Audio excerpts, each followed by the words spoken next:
Preschool Management,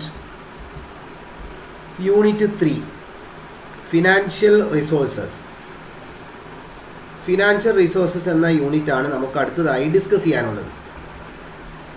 financial resources എന്താണ്? Finance, പണം, ധനം. നമുക്കൊക്കെ അറിയുന്നത് പോലെ എല്ലാത്തിൻ്റെയും അടിസ്ഥാനം എന്നുള്ളത് ഫിനാൻസാണ്. Finance without strategy is just a number. കൃത്യമായ സ്ട്രാറ്റജി ഇല്ലാതെ പണം ചെലവഴിച്ചാൽ പണി കിട്ടും. And strategy without finance is just dreaming. നമ്മളിൽ പൈസ ഇല്ല, പക്ഷേ ഒരുപാട് തന്ത്രങ്ങളുണ്ട്, അത് ഡ്രീമിങ് മാത്രമാണ്, സ്വപ്നമാണ്. രണ്ടും ഉണ്ട് അർത്ഥം. ഒരാളുടെ കയ്യിൽ പൈസയുണ്ട്, പക്ഷെ അയാൾക്കത് ചെലവഴിക്കാനുള്ള സ്ട്രാറ്റജി, തന്ത്രം ഇല്ല. അയാൾക്കത് ജസ്റ്റ് എ നമ്പർ ആയിരിക്കും. പണം ഇങ്ങനെ പോകും, അയാൾക്കറിയില്ല. കുരങ്ങന് പൂമാല കിട്ടിയതുപോലെ. പക്ഷേ ഒരാളുടെ കയ്യിൽ ഇഷ്ടം പോലെ സ്ട്രാറ്റജി ഉണ്ട്, തന്ത്രങ്ങളുണ്ട്, പക്ഷേ അയാളുടെ കയ്യിൽ പൈസ ഇല്ല. അപ്പോൾ അത് ഡ്രീമിങ് ആകും. അപ്പോൾ നമുക്ക് ഒരു ECCE സെൻറ്റർ, ഒരു പ്രീ സ്കൂൾ എന്താവട്ടെ, അത് നടത്തുന്നതിന് സഫിഷ്യൻറ്റ് ഫിനാൻസ് ആവശ്യമാണ്. Without sufficient enough amount of fund we cannot walk a single step in the development of an ECC centre. ഒരു ചവിട്ടുപടി പോലും മുമ്പോട്ട് നടക്കാൻ നമുക്ക് പറ്റില്ല. We must need to check adequate amount of fund which required to running ECCE centre smoothly and purposefully. കൃത്യമായി, വളരെ സ്മൂത്തായി, ഒരു പർപ്പസ്ഫുള്ളി നമുക്കൊരു സ്ഥാപനം നടത്തിക്കൊണ്ട് പോകണമെങ്കിൽ ആവശ്യമായ പണം ഉണ്ടാവേണ്ടതുണ്ട്. In fact, that day itself we must need to check adequate amount of fund which required to running ECCE center smoothly and purposefully. പണമില്ലാതെ ഒന്നും നടക്കില്ല. അതുകൊണ്ട് തന്നെ നമുക്ക് കൃത്യമായി ശ്രദ്ധിക്കേണ്ടത് എങ്ങനെയൊക്കെയാണ് പണം നമുക്ക് സംഘടിപ്പിക്കാൻ വേണ്ടി പറ്റുന്നത്. അപ്പോൾ സ്കൂൾ നടത്തണമെങ്കിൽ പണം വേണം. ആ പണം നമുക്ക് എവിടെ നിന്നൊക്കെ നമുക്ക് സംഘടിപ്പിക്കാൻ വേണ്ടി പറ്റും? What are the different sources? എവിടെ നിന്നൊക്കെ ഇതിന് പണം കണ്ടെത്താം? എന്തിനാണ് നമുക്ക് പണത്തിനെക്കുറിച്ച് പ്ലാനിങ് നടത്തേണ്ടത്? ഫിനാൻഷ്യൽ പ്ലാനിങ് എന്തിനാണ്? വെറുതെ ചിലവഴിച്ചാൽ മതിയോ? ഫിനാൻഷ്യൽ റെക്കോർഡ് വേണോ? ബജറ്റിംഗ് വേണോ? ഇതെല്ലാമാണ് നമ്മൾ ഈ ചാപ്റ്ററിൽ പഠിക്കുന്നത്. മീനിങ് ഓഫ് ഫിനാൻസ്, ഫിനാൻസിൻ്റെ അർത്ഥം. സിംപ്ലി നമുക്ക് ഫിനാൻസ് എന്ന് പറയുന്നത് finis and fin for fine which originally meant end, അവസാനം എന്നുള്ളതിൻ്റെ അർത്ഥം, അല്ലെങ്കിൽ ആവശ്യം എന്ന അർത്ഥത്തിലാണ് ഫിനാൻസ് എന്നൊരു വാക്ക് വന്നിരിക്കുന്നത്. അപ്പോൾ ശരിക്കും ഫിനാൻസ് എന്നുള്ളത് പേയ്മെൻറ്റ് ആൻഡ് എൻഡിങ്, അതും പോട്ടെ, വളരെ സിമ്പിളായിട്ട് നമുക്ക് മനസ്സിലാക്കാൻ പറ്റും. ദ മാനേജ്മെൻറ്റ് ഓഫ് മണി, പണം മാനേജ് ചെയ്യുക. ഇപ്പോൾ ഫിനാൻസ് മിനിസ്റ്റർ, ധനകാര്യമന്ത്രി എന്നൊക്കെ കേൾക്കും. അദ്ദേഹമാണ് പണവിനിമയ സംബന്ധമായ കാര്യങ്ങളൊക്കെ കൈകാര്യം ചെയ്യുന്നത്. അപ്പോൾ ഫിനാൻസ് എന്ന് പറയുന്നത് it is the process of raising funds or capital. പണമുണ്ടാക്കുക, പണമുണ്ടാക്കുന്ന ആ വഴികൾ, അതാണ് ഫിനാൻസ് എന്ന് പറയുന്നത്. ഫോർ ഇൻസ്റ്റൻസ്, ഉദാഹരണത്തിനാണെങ്കിൽ finance is a bank loaning someone money to purchase a loan. ഒരാൾ ബാങ്കിൽ പോയി ലോൺ എടുക്കുന്നു വീട് വാങ്ങാൻ അല്ലെങ്കിൽ പഠിക്കാൻ. Or for buying a car. ഇതെല്ലാം ഫിനാൻസിങ് ആണ്. It is a process of channelising various funds in the form of credit, loans or invested capital to those profit or non profit organisation that most need them or can put them to the most productive use, such as any business entity, non-profit organization and schools etc. അപ്പോൾ finance എന്ന് പറയുന്ന നമുക്ക് ആവശ്യമായ പണം, അത് ക്രെഡിറ്റുകളായി, ലോണുകളായി, അതേപോലെ ലാഭങ്ങളായി, ഏതൊക്കെ മാർഗങ്ങളിലൂടെ നമുക്ക് ആവശ്യമായ പണം നമുക്ക് ചാനലൈസ് ചെയ്യാൻ വേണ്ടി സാധിക്കുമോ, നമുക്ക് ഉണ്ടാക്കിയെടുക്കാൻ വേണ്ടി സാധിക്കുമോ, അതെല്ലാം തന്നെ ഫിനാൻസ് എന്ന് പറയും. ഒരുപാട് ഡെഫിനിഷൻ കൊടുത്തിട്ടുണ്ട് ഫിനാൻസിന്. It is the art and science of managing money. LJ Gitman. Art and science of money, സയൻസിൻ്റെ മാനേജിങ് മണി, പണം മാനേജ് ചെയ്യുന്നതിൻ്റെ ആർട്ടും അതിൻ്റെ സയൻസുമാണെന്ന് LJ ജിറ്റ്മാൻ പറയാണ്. W വാക്കർ പറയുന്നു, activities of A business concern relevant to financial planning, coordinating, control and their application is called finance. ഇങ്ങനെ വ്യത്യസ്ത ഡെഫിനിഷനുകളൊക്കെ നമുക്ക് അവിടെ കാണാം. ജസ്റ്റ് ഒന്ന് ഓർത്ത് നോക്കുക. After analysing about discussion and definitions of others, we can define finance as finance is the application of financial planning for individuals. Finance എന്ന് പറയുന്നത് സാമ്പത്തികമായ വിഷയങ്ങളിലുള്ള കൃത്യമായ ആസൂത്രണമാണ്, പ്ലാനിംഗ് ആണ്. അത് വ്യക്തികൾക്കാവട്ടെ, ബിസിനസ്മാൻ ആവട്ടെ, ഫിനാൻഷ്യൽ ഇൻസ്റ്റിറ്റ്യൂഷൻ ആവട്ടെ, സോഷ്യൽ ഇൻസ്റ്റിറ്റ്യൂഷൻ ആവട്ടെ, ഗവൺമെൻറ്റിനാവട്ടെ, ഇവർക്കൊക്കെയുള്ള ഒരു ഫിനാൻഷ്യൽ പ്ലാനിങ്, അതാണ് ശരിക്കും ഫിനാൻസ്. അപ്പോൾ ചുരുക്കത്തിൽ ഫിനാൻസ് എന്ന് പറയുന്നത് പണമാണ്. ഒരു സ്ഥാപനമോ ബിസിനസ്സോ സ്കൂളോ എന്തുമാവട്ടെ അത് നടത്തിക്കൊണ്ടുപോകാൻ ആവശ്യമായ പണത്തെ ചാനലൈസ് ചെയ്യുക, മൊബിലൈസ് ചെയ്യുക എന്നുള്ളതാണ് ഫിനാൻസ് കൊണ്ട് ഉദ്ദേശിക്കുന്നത്.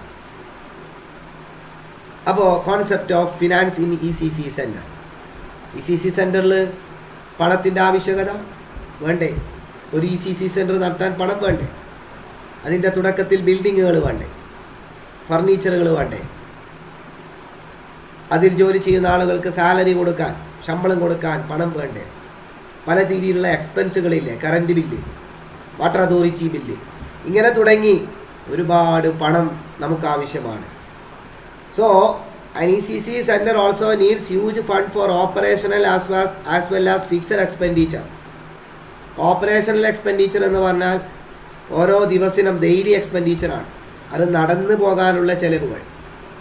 ഫിക്സഡ് എക്സ്പെൻഡിച്ചർ എന്ന് പറഞ്ഞു കഴിഞ്ഞാൽ building, furniture, teaching tool, blackboard, learning എയ്ഡുകൾ, സ്റ്റാഫ് സാലറി.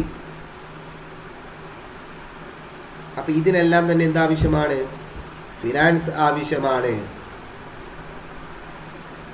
അപ്പോൾ നമുക്കറിയാം ഫിനാൻഷ്യൽ മാനേജ്മെൻറ്റ് ECC സെൻറ്റർ. ഒരു ECC സെൻറ്ററിൽ പണം വേണം. ഇനി ആ പണം കിട്ടിയാൽ തന്നെ ആ കൃത്യമായി ആ പണത്തെ, ആ ഫിനാൻസിനെ മാനേജ് ചെയ്യണം.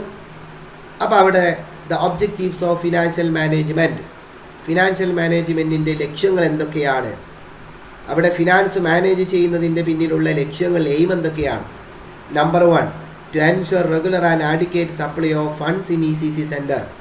കൃത്യമായി നമുക്ക് ഫണ്ടുകൾ ലഭിക്കുന്നുണ്ടോ, പണം ലഭിക്കുന്നുണ്ടോ എന്ന് ഉറപ്പുവരുത്തുക. അത് ഫിനാൻഷ്യൽ മാനേജ്മെൻറ്റിൻ്റെ ഭാഗമാണ്.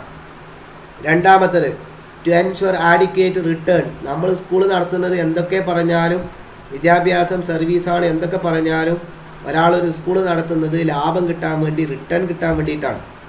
അപ്പോൾ ഈ ഫിനാൻസ് മാനേജ് ചെയ്തില്ലെങ്കിൽ നമുക്ക് ലാഭം കിട്ടില്ല, നഷ്ടം മാത്രമേ ഉണ്ടാവുള്ളൂ. കണ്ടമാനം പണം ചെലവഴിച്ച് തോന്നിയതുപോലെ ചെലവഴിച്ചാൽ നമുക്ക് ലാഭം കിട്ടില്ല. അപ്പോൾ അവിടെ നമുക്ക് ആഡിക്വേറ്റ് റിട്ടേൺ ലഭിക്കുന്നുണ്ടോ എന്ന് പരിശോധിക്കാൻ ഫിനാൻഷ്യൽ മാനേജ്മെൻറ്റ് ആവശ്യമാണ്. To ensure optimum funds utilisation. കൃത്യമായ രീതിയിലാണോ പണം ചെലവഴിക്കുന്നത്? വെറുതെ ചെലവ്, ഒരു കണ്ണും കണക്കുമില്ലാതെ, ഒരു കയ്യും കണക്കുമില്ലാതെ എന്ത് ചെയ്യുക? വെറുതെ ചെലവഴിക്കുക. അപ്പോൾ ഫിനാൻഷ്യൽ മാനേജ്മെൻറ്റ് ഉണ്ടെങ്കിൽ നല്ല രീതിയിൽ മാക്സിമം യൂട്ടിലൈസേഷൻ നടക്കും ഫണ്ടിൻ്റെ. മറ്റൊന്ന്, to ensure safety of funding and for appropriate utilisation. Funding എന്ന് പറയുന്നതിന് അതിനൊരു സേഫ്റ്റി വേണം. വെറുതെ ആരുടെയെങ്കിലും അടുത്ത് പോയിട്ട് നമുക്ക് പണം ആവശ്യമുണ്ട് എന്ന് വിചാരിച്ചിട്ട് ഏതെങ്കിലും ബ്ലേഡ് കമ്പനിയുടെ കൊള്ളപ്പലിശക്കാരുടെ കയ്യിൽ നിന്ന് പണം കടമെടുക്കരുത്. ഒരുപാട് പലിശ കൊടുത്തിട്ട് പണം എടുക്കരുത്, അത് സേഫ് അല്ല. അപ്രോപ്രിയേറ്റ് യൂട്ടിലൈസേഷൻ, വളരെ ശ്രദ്ധയോടുകൂടി മാത്രമേ ചിലവഴിക്കാൻ പാടുള്ളൂ. എന്ന് വെച്ചാൽ പിശുക്കും കാണിക്കാൻ പാടില്ല. ഇതിനെല്ലാം ഫിനാൻഷ്യൽ മാനേജ്മെൻറ്റിൻ്റെ ലക്ഷ്യങ്ങളാണ്. To plan a sound allocation of funding structure. Allocate ചെയ്യുക എന്ന് പറഞ്ഞാൽ അനുവദിക്കുക എന്ന് പറഞ്ഞാൽ, നമുക്ക് ഒരു 10,000 രൂപ ഉണ്ടെങ്കിൽ നമ്മൾ അതിന് 1000 രൂപ സാലറിക്ക് അത് അലോക്കേറ്റ് ചെയ്യണം. ഓരോ മേഖലക്കും സാലറിക്ക് വേണ്ടി ഇത്ര, ടീച്ചിങ് എയ്ഡിന് വേണ്ടി ഇത്ര, ബിൽഡിങ്ങിൻ്റെ മെയിൻ്റനൻസിന് വേണ്ടി ഇത്ര, റിപ്പയറിങ്ങിന് വേണ്ടി ഇത്ര, ഇതിനെല്ലാം നമുക്കൊരു അലോക്കേഷൻ ഉണ്ട്. ഇതെല്ലാം ഫിനാൻഷ്യൽ മാനേജ്മെൻറ്റിലൂടെ വരുന്നതാണ്. മറ്റൊരു ടോപ്പിക്കിൽ പഠിക്കാനുള്ളത് importance and purpose of finance in ECC centre. ECC സെൻറ്ററിൽ ഫിനാൻസിൻ്റെ പ്രാധാന്യവും ആവശ്യവും എന്താണ്, അതിൻ്റെ നേട്ടം എന്താണ്?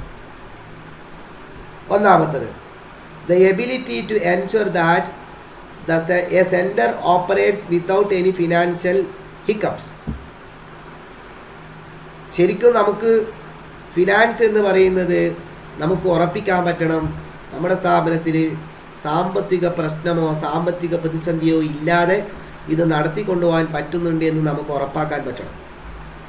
അപ്പോൾ കൃത്യമായി പണമില്ല എങ്കിൽ സ്റ്റാഫിന് സാലറി കൊടുക്കാൻ പറ്റില്ല. കറക്റ്റ് സ്റ്റാഫിന് സാലറി കൊടുത്തിട്ടില്ലെങ്കിൽ അവർ ജോലിയിൽ നിലനിൽക്കില്ല. അപ്പോൾ നമ്മുടെ സ്ഥാപനത്തിന് ചീത്ത പേരുണ്ടാകും. Like running short of cash and at the same time making sure that funds R secure and well invested four achieving of determined goals of centre. അതേപോലെ ഷോർട്ട് ആവുക എന്നുള്ളത് ഒരു കാര്യം. അതേപോലെ തന്നെ നമ്മുടെ കയ്യിലുള്ള ഫണ്ട് അത് സേഫാണ്, അത് ഇൻവെസ്റ്റ് ചെയ്തിരിക്കുന്നത് വളരെ സേഫായിട്ടാണ്, അത് നമ്മുടെ കയ്യിൽ ഭദ്രമാണ്. ഇതിപ്പോൾ ഓരോ ആളുകളും പണം എടുത്ത്, ഇതിൻ്റെ മാനേജർ അല്ലെങ്കിൽ ഇത് നടത്തുന്ന ആൾ പണം എടുത്തിട്ട് പോയി, കുട്ടികളെ ഫീസൊക്കെ കിട്ടി, ആ പണം എടുത്ത് അയാൾ പോയി, അയാളുടെ പേഴ്സണൽ ആവശ്യത്തിന് വേണ്ടി ധാരാളം ചെലവഴിച്ചു, പണമൊക്കെ തീർന്നു, അദ്ദേഹത്തിൻ്റെ കീശ കാലിയായി അവസാനം 1-ാം തീയതിയോ 5-ാം തീയതിയോ സാലറി കൊടുക്കേണ്ട ദിവസം ഇയാൾക്ക് സാലറി കൊടുക്കാൻ പറ്റാതിരിക്കുമ്പോൾ മുങ്ങിക്കളിക്കും. അപ്പോൾ സേഫായ രീതിയിൽ അത് ഇൻവെസ്റ്റ് ചെയ്യണം. To support smooth execution of ECC centre planning and decision making. ഒരു നല്ല പ്ലാനിങ്ങും ഡിസിഷൻ മേക്കിംഗ് ഒക്കെ നടക്കണമെങ്കിൽ പണം ആവശ്യമാണ്.